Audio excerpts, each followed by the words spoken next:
Do you ever ask yourself what it means to shoot at 0.95 on the lens?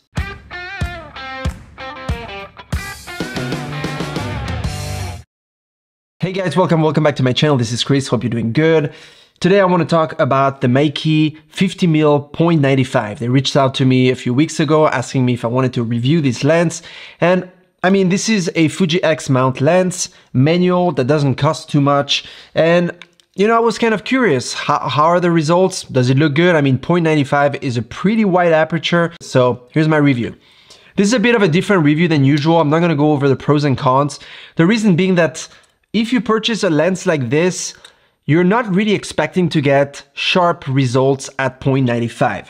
This is more of a vintagey type of look that you're going to get from 0.95 to roughly f4, 2.8, around there. So if you're expecting any sharp results under f4, don't go there. You're not going to like this lens, okay? This is more of a lens if you want to have that, first of all, if you want to have a lot of light coming in fact, you need to activate the electronic shutter on your camera, because in broad daylight, this thing is gonna get a lot of light in. In fact, you can take photos at night and they still look very, very good.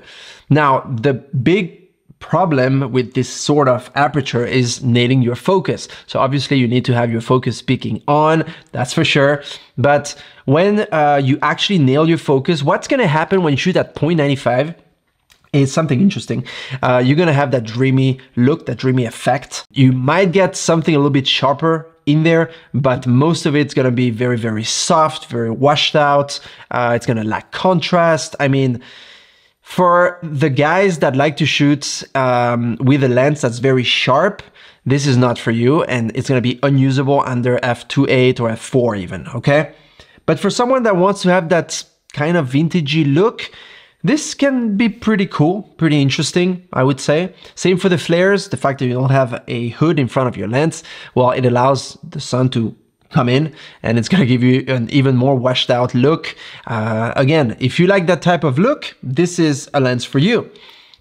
One interesting thing is that you're gonna see a rainbow appear, which is basically the flare of this lens. It's quite interesting. I've never seen something like that before. You can see in this photo, for example, here that there was at the lower part, there is this rainbow.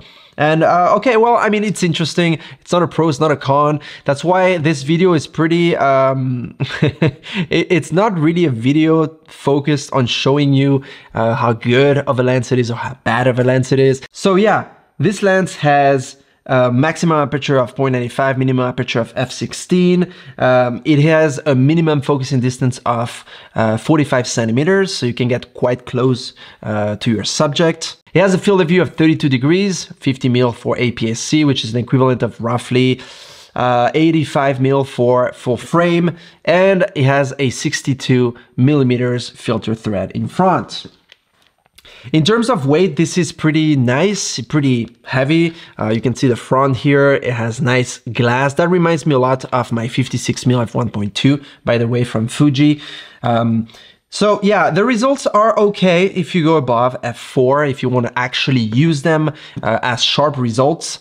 So yeah, that's pretty much what I have to say about this lens. I mean, it is a 5 groups with 7 elements lens. It is not a type of lens that I would use as my go-for for an everyday shoot. I wouldn't even use this for a portrait shoot with a client or with a model, because unless, once again, you want that very dreamy, soft, lacking sharpness, lacking contrast, washed out look, then yeah, it's not gonna work. And one thing that I want to mention, by the way, is the fact that it is clickless. I don't know why they didn't put any clicks on the aperture ring, but when you're going to take your photo, well, there's no click at all. I know they also make cinema lenses, so I don't know if they kind of mixed that up, but this is a stills lens that I'm not going to be using for video, so there. I don't know why they did that. I hope it gives you a little idea of seeing a few shots that I took with this lens. Let me know in the comment section below what you think of it. Is it a lens that you would buy? I mean, it's about 250 bucks, so it's not an expensive piece of equipment, but it would allow you to take some interesting photos. So yeah, let me know, and I see you, like always, in my next video. Take care. Cheers.